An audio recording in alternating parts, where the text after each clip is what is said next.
तो मंच अधूरा रह जाएगा ना।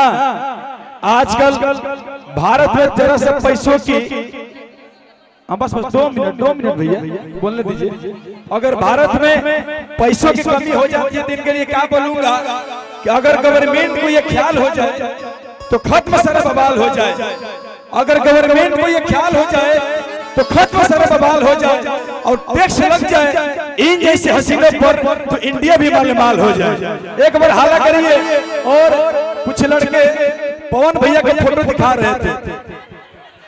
अच्छा खेसारी भैया का भी हम खेसारी और पवन भैया की तरफ से बोलेंगे कि जब प्यार में धोखा मिलता है उनके लिए सुन लीजिएगा कि तुमने पकड़ा हाथ किसी और का, डिंपल जी, कि तुमने पकड़ा हाथ किसी और का और तुम चल पड़ी, दुनिया तुम्हें हसीन लगी और तुम निकल पड़ी।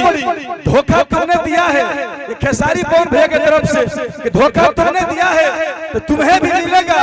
जैसे बीज बोओगे वैसा ही फल निकलेगा। ये दुनिया की रिवायत है, चलती रहती है। आज मुझे हराकर तुम जीत जाओगी डिंपल, मेरा वादा है बुढ़ापे तक तुम मेरा गीत गाओगी। ये बुढ़ापे तक गीत गाना है।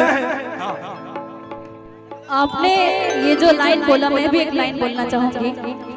हर किसी की अपनी अपनी कहानी होती है, हर किसी की अपनी अपनी कहानी होती है।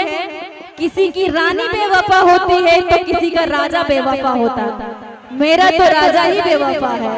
डिंपल जी, दिल एक को दो पर नेक को दो, दिल एक को दो पर नेक को दो, ये सब शरण भगवान का प्रसाद नहीं जो हर एक को दो। सही बात है। प्यार करो तो किसी एक से करो, हजारों से प्यार थोड़ी होता है। सीना चौड़ा करके किसी एक से मोहब्बत करो।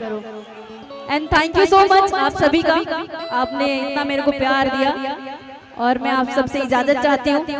Thank you. आदरणीय रितेश भैया।